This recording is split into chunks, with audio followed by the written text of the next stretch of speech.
shortly before this would be, now take it back to 1879 in the fall. And the Donnellys, the murder would be happening in about 4 months' time. And there was, they were getting to the point where the vigilantes wanted to intimidate the Donnellys. And they were looking for, some of the excuses were getting, in this case it was quite flimsy. It was the case of Thompson's cow was stolen. It wasn't really stolen, but this is a famous song, and Earl Haywood has a song about it, and it's one of the little incidents about what set this off. But it was really about trying to intimidate the Donnellys, and they made a visit to the Donnelly homestead, and then they made a visit to Will Donnelly's place in Wheeling Corners. And the reason what I got from Jamie was he's got the poet's eye for this, that after they went to the homestead, Joanna went shooting off through the back roads and through the woods and got to Will's place before they got there and warned him, these people are on their way. So the way Jamie sets it up is, okay, you're Will Donnelly, the mob is coming, you know there's hostility, especially towards Will. Will was probably enemy number one from a vigilante perspective. And so the way Jamie sets it up is, okay, what do? I've got a gun, but I've also got a fiddle. And in the end, he chose the fiddle.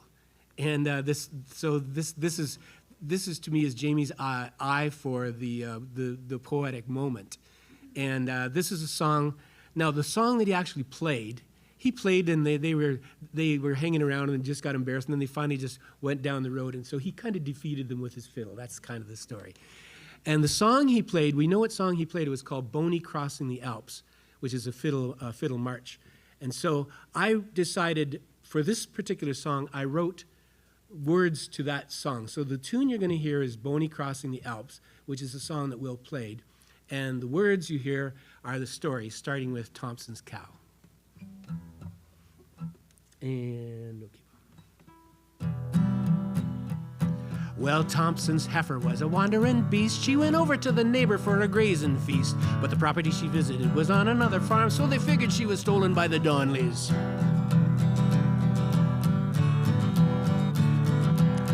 So they hollered out again, they gathered up the men, and they had another meeting at the schoolhouse. We're gonna get that cow, and we'll do it right now, 'cause we really have to settle with the Donnellys.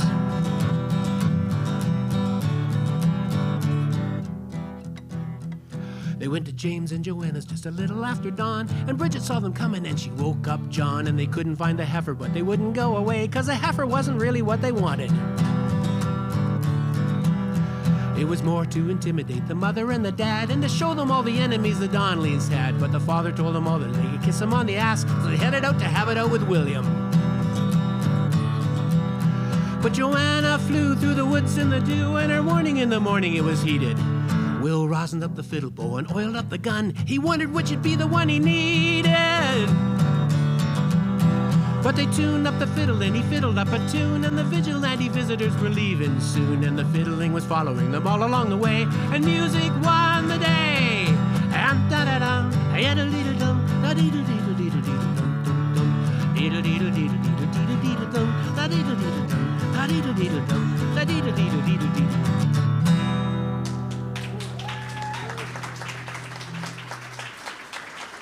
Thanks.